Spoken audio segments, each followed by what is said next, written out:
All right, y'all. We are putting the new motor in. Pretty much almost got it in. I just got to drop the transmission down a little bit, as you can see, like right in there. Had to jack the transmission up to get it to semi made up, but we are almost in. So we're gonna get to it.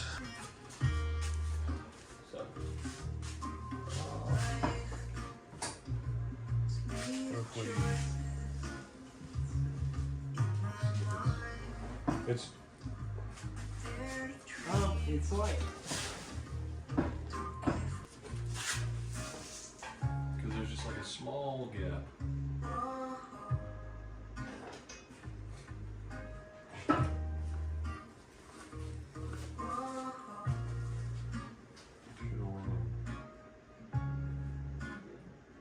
Didn't? I'll jack you back up.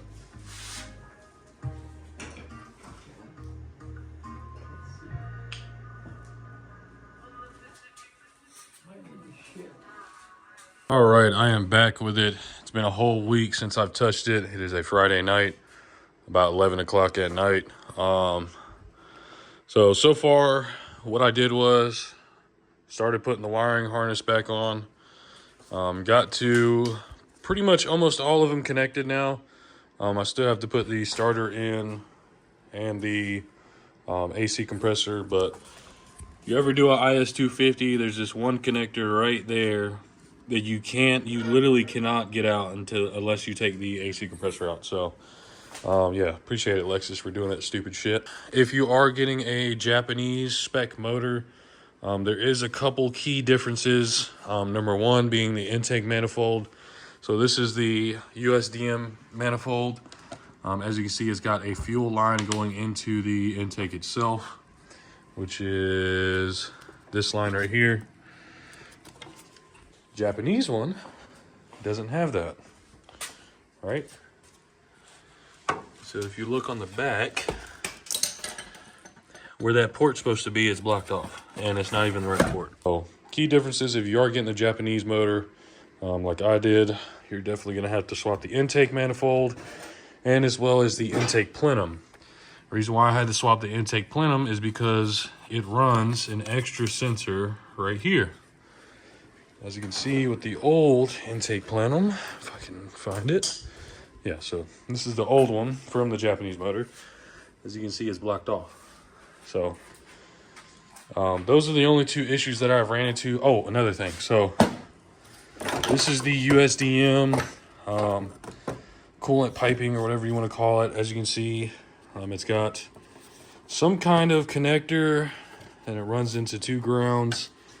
The older one didn't have that. As you can see, this is the one from the Japanese one. And as you can see, they did not do that. But yeah, so far, I've gotten all the wiring up front connected. I've got most of it in the back connected. I'm just missing a couple, so this one plugs into that right there. This gray one plugs into this right there. I've got the ground wire on this side connected. You see that one right there.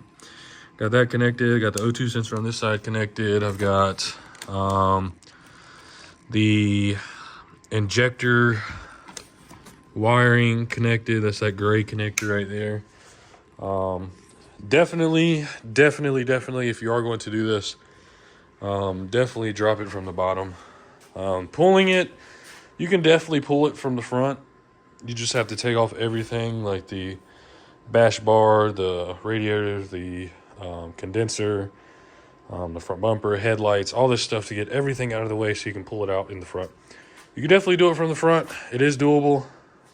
However, it would have probably been better to drop the subframe and the transmission at the same time and then do it that way. But, you know, it is what it is. I don't have a lift, so I'm working with what I got. But it's definitely in. Tonight I'm going to wrap up doing all the wiring. Y'all boys, it is the next day. I didn't get shit done after I made that last part of the video. But we're back. You know, got some time to sleep on it and stuff. I don't know about y'all, but like every time I work on a car or something, I just like get this passion for it. You know, I just want to get it done, you know. So Today we're going to be finishing up the rest of the wiring in the back, putting the coolant pipe on, heater hoses back on, AC starter, radiator, and condenser on today. All right, you guys, I am back. Had to take a break to go shopping for Christmas. You already know that time of year. You already know how hectic it can be. But started back working on it about maybe 2 hours ago. It's now about 12:30 in the morning. Finished up pretty much doing everything. As you can see, got pretty much most of everything back on except for the headlights, the front bumper, and some other miscellaneous stuff. What was really hurting me on time was trying to figure out, number one, why I can't put this heater hose bolt onto the intake manifold itself. I think what happened was, since I used the Japanese version of the coolant pipe that's right there, the hoses were a little bit too short. So I'm gonna take that bracket off so it doesn't rub through that coolant hose in the future. That's what took maybe about 30 minutes trying to figure out why.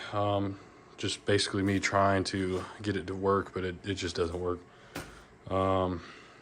Other miscellaneous stuff, like trying to find this coolant reservoir. I didn't know where I put it, but I did find it. Got the AC mounted up, got both of the AC lines mounted up. I do have to put a nut right there, but got the serpentine belt on. Everything is tight. Got the ground wires on both sides on. Got the power wire on. Got the power wires on the battery. Pretty much everything is connected right now except for the intake and the MAF.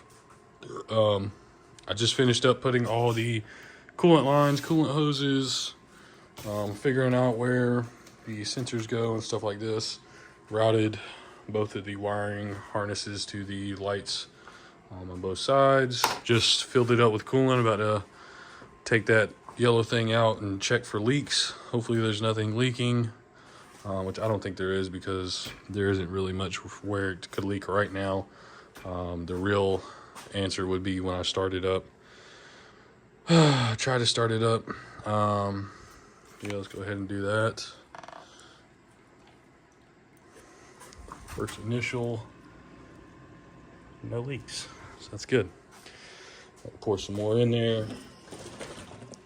But yeah, so this is the progress so far. I think I'm gonna wrap it up for tonight, and just finish it tomorrow. I can't really start it tonight anyway because I don't have oil. So definitely, that is definitely a big plus. I definitely need oil to try to start this thing. They did ship it with no oil. So what I'm gonna do is I'm gonna prime the system. First, I've already got the fuel pump fuse disconnected anyway, so it's gonna be perfect. This is the progress. Definitely, if you guys are looking to do this, it would be better to have a lift, but it is doable on jack stands. So if you're definitely gonna do this, you're definitely going to have to pull the whole front end off, like I did in the previous video. All right, y'all, it's the next day. As you can tell from the last video, got pretty much most of it all back together. Got to do the intake and the MAF, so we get the MAF on there. I did go ahead and go to AutoZone today. Picked up some more coolant and some little Valvoline, whatever, and you know, all the rest of the stuff. Today is going to be trying to get it started today. Hopefully everything goes smooth. So that's in there. So definitely want to go ahead and get started on it. So also got the vacuum pump running to get all the air out of the AC system. Just filled it up with oil, put the intake back on, tightened everything up underneath, make sure everything was good, no leaking or anything, so that's good. I'm gonna let this run for a little bit longer, just to get some of the air out. I know it's not gonna get all of it out, but enough to where I can start it up and deal with it later when I can bring it to the shop and get the AC done the correct way. She is literally minutes away from me trying to prime the system. So it's definitely been a fun time. In the next video, I'm going to be replacing some other stuff that needs to be done for the car before I can sell it, like brakes and rotors all the way around. You see the rotors are pretty caked up with rust. I'm pretty sure when I take it for a test drive the first time, I don't know, them rotors are messed up. The pads are still good, but pads in the rear are done for. Like they are done for in the back. So pads and rotors, I'm going to clean the headlights up because they're icky, nasty looking. All that clear coat is fading off. So clean the headlights, give it a full exterior and interior detail. Try to do something with the dash. If you guys know anything about these Lexuses, they use some kind of dash material. I think it's just the leather, and after time it just gets sticky. You can see there's a lot of dog hairs and stuff on the dash. The previous owner did have one of those dash mats, but that shit just looks tacky to me. So yeah, so I'm gonna let this run for a little bit longer. I need to figure out what to do with the battery because the battery is completely dead. I'm gonna try to jerry rig something so I can at least try to get it primed. And then maybe find some jumper cables to jump it off. But yeah, so this is the progress so far. Took me 6 days to do all this stuff, to take the old motor out, put it back in. And that's over the course of 3 weekends. As you know, I only work on the weekends. So definitely has been a fun time. I definitely enjoyed doing this little project that I had. So total cost that I'm into it right now. So I paid $1,000 for the whole car. I paid $900 for the motor. Paid $170 for the pump and the paid $100 for the pump and the gauges and the fluid for it. So that's already about $2,000. That's $2,000. I need to put tires on it, rotors and brakes all the way around. I'm gonna do a brake fluid exchange. I can do that at the job. I did a battery, so battery was like $250, so it's $2,250. Yeah, I think that's it pretty much. $2,250 for everything that's in it so far. I looked it up on Kelley Blue Book, and Kelley Blue Book said it was worth $8,000 to $9,000. I'm gonna try to shoot for $7,500. If I can get $7,500 out of it, it's a win-win for me. I am truly blessed that I got to get this opportunity. Definitely blessed with it. Definitely happy with the way it turned out. Yeah, there was like a couple bumps in the road, but nothing too major. You see that F-150 coming in, but yeah, so I'm gonna let this thing run for a little bit longer, and then we will try to prime the system.